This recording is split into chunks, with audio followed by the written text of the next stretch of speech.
చేనేత కులాల వారందరూ ఐక్యతగా ఉండి కులం యొక్క అభివృద్ధికి కృషి చేయాలని ప్రగతి ఇంజనీరింగ్ కళాశాల అడ్వైజర్ గుదే రఘురాం పేర్కొన్నారు. కాకినాడలో పద్మశాలి ఉద్యోగుల సంక్షేమ సంఘం ఏపీ 2024వ సంవత్సర నూతన క్యాలెండర్ డైరీ ఆవిష్కరణ కార్యక్రమం జరిగింది. కార్యక్రమానికి కొండేటి వీరవెంకట సత్యనారాయణ అధ్యక్షత వహించగా జేఎన్టీయూ విశ్రాంత ప్రొఫెసర్ గుదే రఘురాం ముఖ్య అతిథిగా పాల్గొని నూతన క్యాలెండర్ 2024 డైరీని ఆవిష్కరించారు. కార్యక్రమంలో సంఘ రాష్ట్ర ఉపాధ్యక్షురాలు వెంకటరమణమ్మ, నూకెళ్ల నరసింహమూర్తి, రమణం పద్మరేఖ, సూరిశెట్టి ప్రసాదరావు, ఇందన పద్మావతి, కుప్పల శ్రీనివాస్ పెద్ద సంఖ్యలో సంఘీయులు పాల్గొన్నారు.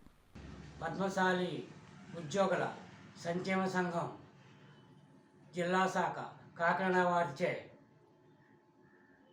2024 నూతన సంవత్సర డైరీ మరియు క్యాలెండర్ జేఎన్టీయూ కాకినాడ విశ్రాంత ప్రొఫెసర్ డాక్టర్ గుదే రఘురామ్ గారి సువర్ణాసనం మీదుగా ఈరోజు ప్రారంభించడం జరిగింది.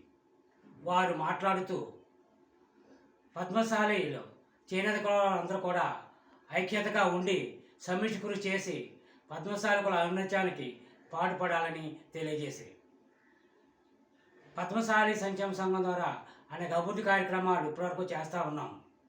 ఈ కార్యక్రమాన్ని ఇంత చక్కగా ఏర్పాటు చేసిన కాకినాడ జిల్లా శాఖ కార్యవర్గ సభ్యులందరికీ అభినందనలు తెలియజేస్తున్నాను.